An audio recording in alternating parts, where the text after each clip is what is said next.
నమస్తే. మా మంతిని కాన్స్టిట్యున్సీలో ఉన్న దళితులకు, దళిత మేధావులకు,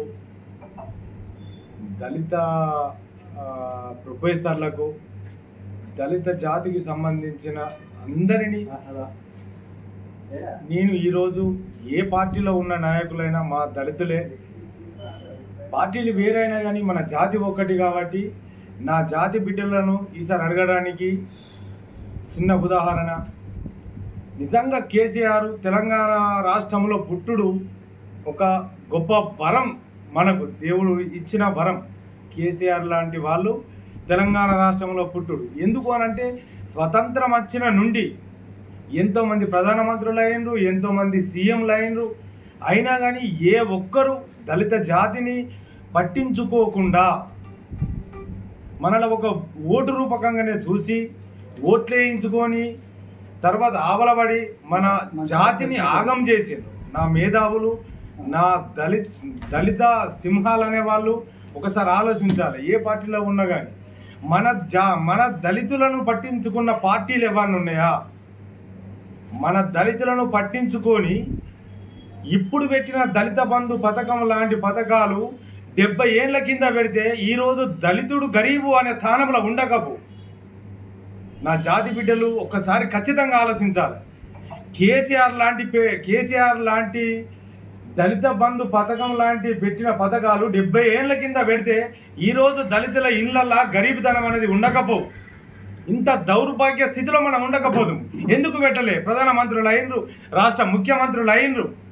కాబట్టి నా దళిత సోదరులారా, కేసీఆర్ తెలంగాణ రాష్ట్రంలో పుట్టుడే మనకు ఒక వరం.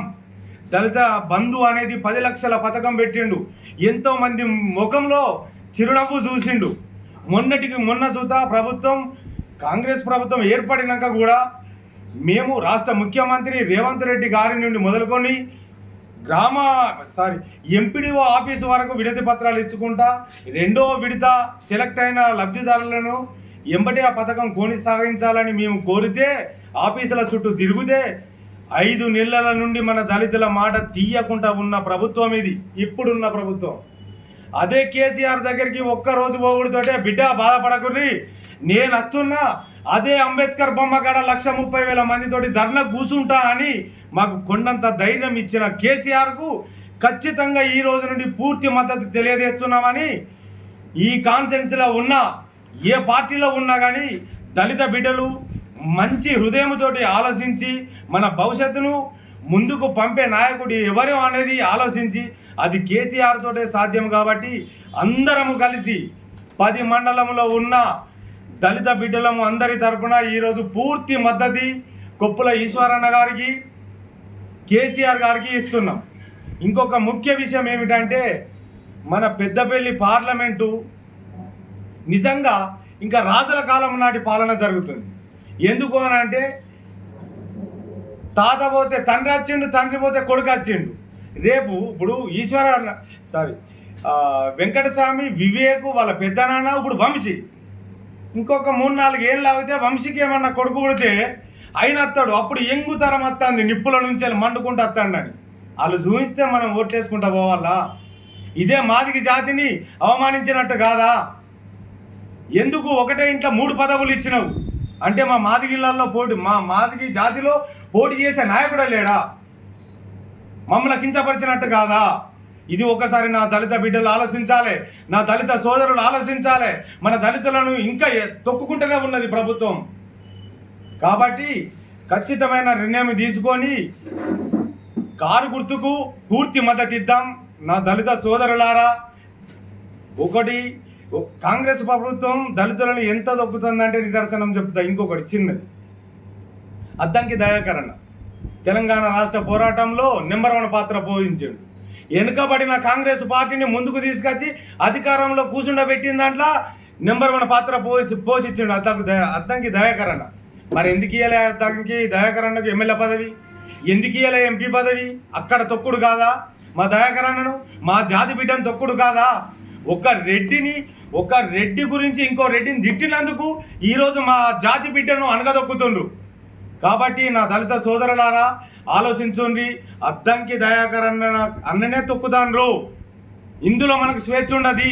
మనకు స్వేచ్ఛ కావాలన్నా, మన బతుకులు మారాలన్నా కేసీఆర్ తోటే సాధ్యం. కాబట్టి మా పూర్తి మద్దతు కేసీఆర్కే ఇస్తున్నాం, కొప్పుల ఈశ్వరన్నకే ఇస్తున్నాం. జై భీమ్. జై భీమ్. మంత్రి నియోజకవర్గంలోని గత ప్రభుత్వం దళిత బంధు పథకం కింద 1100 మందిని ఎంపిక చేయడం జరిగింది. దానిలో భాగంగా మా మంత్రి డివిజన్ కమిటీ ఆధ్వర్యంలో ప్రస్తుతం జరుగుతున్న మే 13 పార్లమెంట్ ఎన్నికల్లో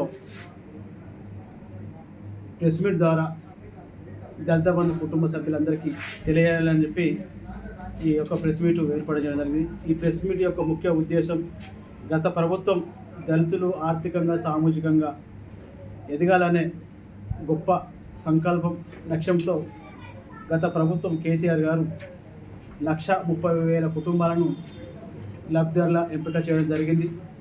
దానిలో భాగంగా మరి ఎంపికైనటువంటి లబ్ధిదారులను మరి మండల స్థాయి అధికారులు, ఎంపీడీఓ, ఎంపీఓ, పంచాయతీ కార్యదర్శులు, గ్రామంలో ఎంపికైనటువంటి వారిని మరి ఇంటింటికి సర్వే చేసి కుల ధృవీకరణ పత్రాలతో పాటు బ్యాంకు జీరో అకౌంట్ తీసుకొని సంబంధిత అధికారులు కలెక్టర్ గారికి పంపించడం జరిగింది. కలెక్టర్ గారు కూడా వాటిని పరిశీలన చేసి ఆ దళిత బంధు సభ్యుల యొక్క లిస్టును ఎస్సీ కార్పొరేషన్ ఈడీ గారికి పంపించడం జరిగింది. వారు కూడా సెలెక్ట్ అయినటువంటి ఈ లబ్ధిదారుల యొక్క లిస్టును సంబంధిత మంత్రికి పంపించడం జరిగింది. సెలెక్ట్ అయిన ప్రతి ఒక్క కుటుంబాలకు ఆర్థికంగా ఎదగాలని చేసిన ఈ స్కీము మరి గత ప్రభుత్వం మే అసెంబ్లీ ఎన్నికలు 2023 అసెంబ్లీ ఎన్నికల్లో భాగంగా దళితులకు కేటాయించినటువంటి దళిత బంధు పథకం ద్వారా 17,700 కోట్ల రూపాయలను కలెక్టర్ అకౌంట్లో ఉండే ఎలక్షన్ కోడ్ కారణాల వల్ల ఫీజింగ్లో పెట్టడం జరిగింది. ఎలక్షన్ అయిపోయిన తర్వాత మా బ్రతుకులు మారుతాయి, ఆ 10 లక్షల రూపాయలతోని మా జీవన విధానం మారుతాయని చెప్పి ఆశలతో ఉన్నాం. కానీ అన్యూన్యంగా ప్రభుత్వం మారి కాంగ్రెస్ ప్రభుత్వం రావడం జరిగింది. కాంగ్రెస్ ప్రభుత్వం ఏర్పడి 5 నెలలు గడుస్తున్నా ఆ పథకం మీద ఎలాంటి ఆలోచన చేయలేదు. కలెక్టర్ అకౌంట్లో ఉన్న ఫీజింగ్ కూడా, ఆ ఫీజింగ్లో ఉన్న 17,700 కోట్లను మరి వాటిని లబ్ధిదారులు మాకు అయినటువంటి దళిత బంధు సభ్యులకు ఇవ్వలేదు. మరి ఈ ప్రభుత్వం, మా ప్రభుత్వం ఏర్పడితే, గత కాంగ్రెస్ ప్రభుత్వం ఏర్పడితే దళితులను ఆర్థికంగా సామాజికంగా ఎదిగేందుకు మేము కూడా కృషి చేస్తాం. దళిత బంధు పథకాన్ని అంబేద్కర్ అభయాస్తం పథకం పేరు మీద ప్రతి ఒక్క కుటుంబానికి 12 లక్షల రూపాయలు ఇస్తామని చెప్పి ఎన్నికల మేనిఫెస్టోలో ప్రచారంలో భాగంగా రేవంత్ రెడ్డి గారు చెప్పడం జరిగింది. మరి ప్రభుత్వం ఏర్పడి 5 నెలలు గడుస్తున్నా కూడా ఈ పథకం మీద ఎలాంటి విధి విధానాలు ప్రకటించలేదు. ఈ పథకం ద్వారా ఎలాంటి ఆలోచన కూడా ఇంతవరకు చేయలేదు. కావున ఈరోజు మేము రేవంత్ రెడ్డి ప్రభుత్వాన్ని అడుగుతున్నాం, అయ్యా మా బతుకులు మారాలంటే దళితులు ఏ పార్టీకి, ఏ రాజకీయ పార్టీకో సంబంధం లేదు, దళితులను దళితులుగానే చూడాలని చెప్పి మేము రేవంత్ ప్రభుత్వాన్ని కోరుతున్నాం.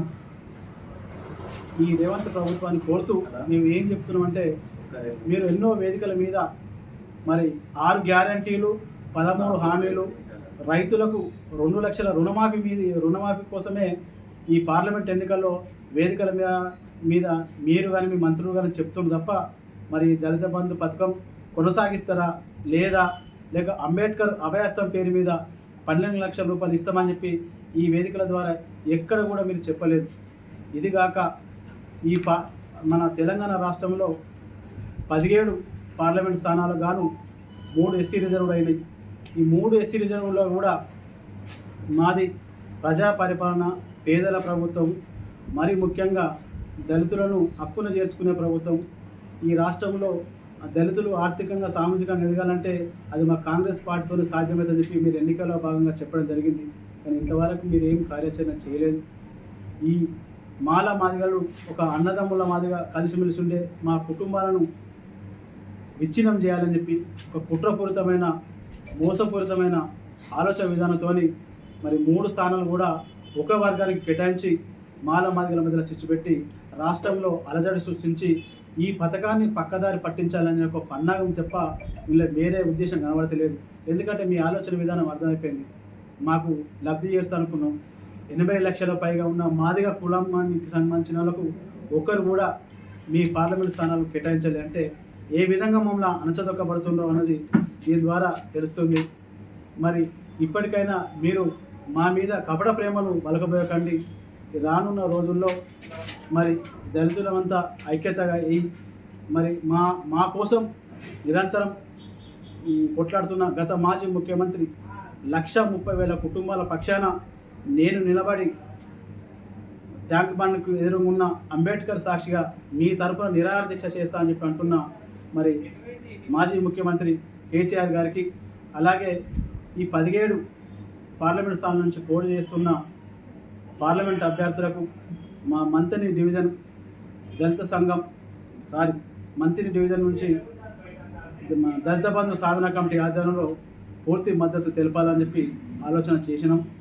మరి ఈ ఆలోచన విధాన్ని ప్రతి ఈ మంత్రి నియోజకవర్గంలోని 1,100 కుటుంబాలకు మండల గ్రామ స్థాయిన తిరిగి వాళ్ళకి తెలియపరుస్తూ మనకి ఎంత అన్యాయం జరిగిందన్న విషయాన్ని వాళ్ళకు తెలియపరుస్తూ ప్రతి గడప గడపకు తిరిగి ఈ ప్రభుత్వం ఏర్పడి 5 నెలలు గడుస్తున్నా కూడా మనకి ఏం చేయలేదు.